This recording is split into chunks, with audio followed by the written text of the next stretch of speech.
Con ayuda de la matriz de rotación en 2 dimensiones, haremos un análisis de las rotaciones en 3 dimensiones. En 3 dimensiones dispondremos de los ejes en este orden: X, Y y Z. Se le denomina sistema derecho. Observe que la coordenada Z, la tercera coordenada, se asocia con la altura de los puntos. En las rotaciones en 3 dimensiones tenemos 3 posibilidades: rotar sobre el eje X, rotar sobre el eje Y o hacer la rotación sobre el eje Z.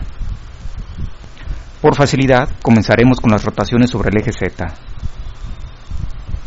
Para evitar complicaciones, analizaremos qué le sucede a cada uno de los vectores de la base canónica bajo esta rotación. Este es el primer vector de la base.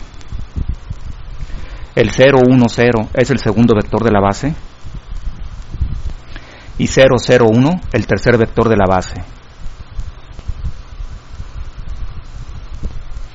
Observa que este punto, el tercer vector de la base, no cambia de posición por más rotaciones que hagamos sobre el eje Z.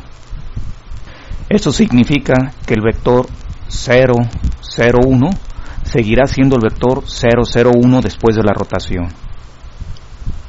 En los otros dos vectores, la tercera coordenada, la coordenada de la altura, vale 0. Y por más rotaciones que hagamos sobre el eje Z, esa altura seguirá valiendo 0. Por eso aquí, en estas dos posiciones, debe de ir 0.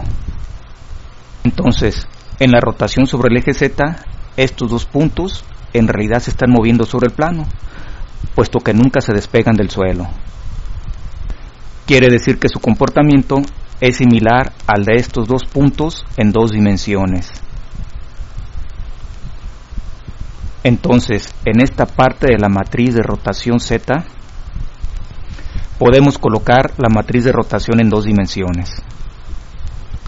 Y así es como se obtiene la matriz de rotación sobre el eje Z.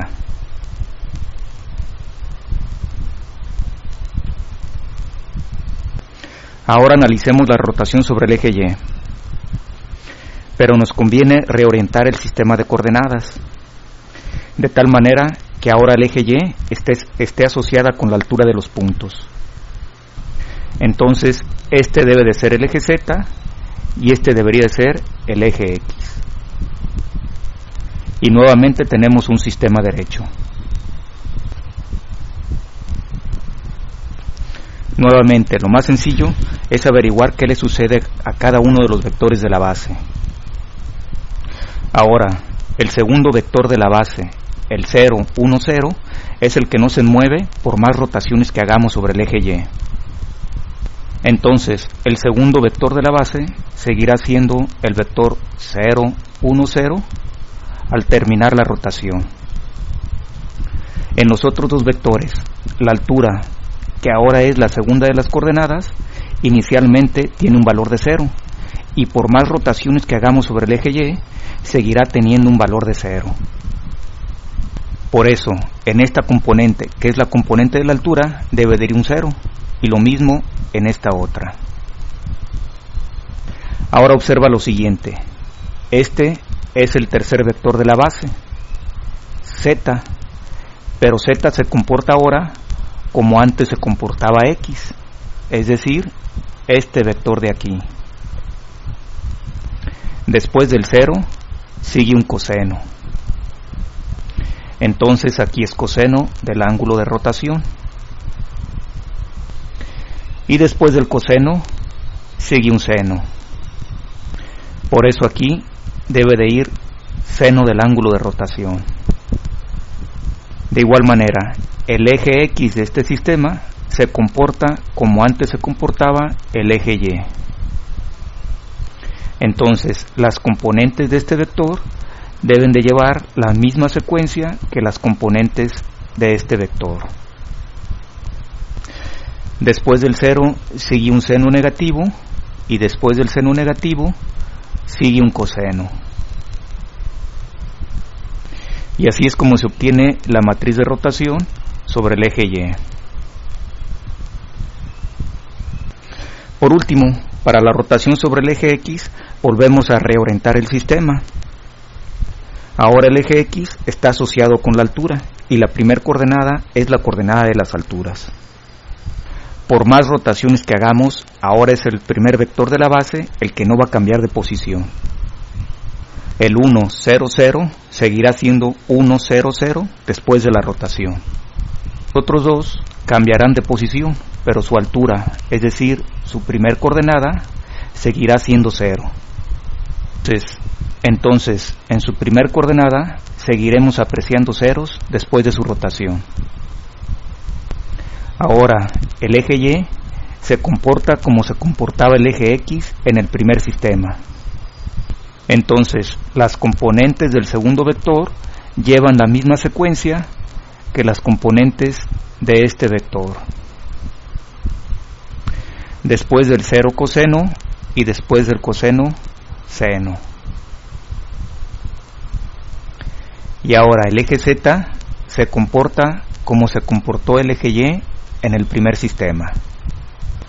Entonces debemos seguir esta secuencia en las componentes. Después del 0, un seno negativo, y después del seno negativo, el coseno del ángulo de rotación. Y esta es la matriz de rotación sobre el eje Z, sobre el eje X. Rotaciones en 3 dimensiones, sobre el eje X, sobre el eje Y y sobre el eje Z.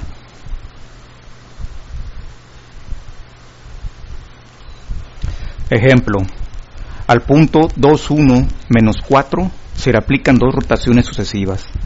La primera sobre el eje X por 30 grados y la segunda sobre el eje Z por 60 grados. ¿Cuáles serán las nuevas coordenadas de este punto? Tomamos el punto 2, 1, menos 4.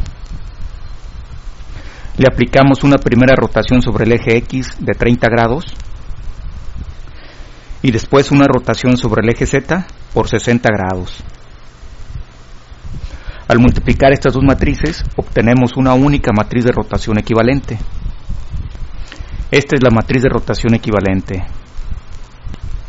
Se la aplicamos al punto 2, 1, menos 4 y esto es lo que obtenemos. Entonces, después de ambas rotaciones, estas serán las nuevas coordenadas del punto. Bueno, y con esto concluye la unidad y también concluye el curso de álgebra lineal.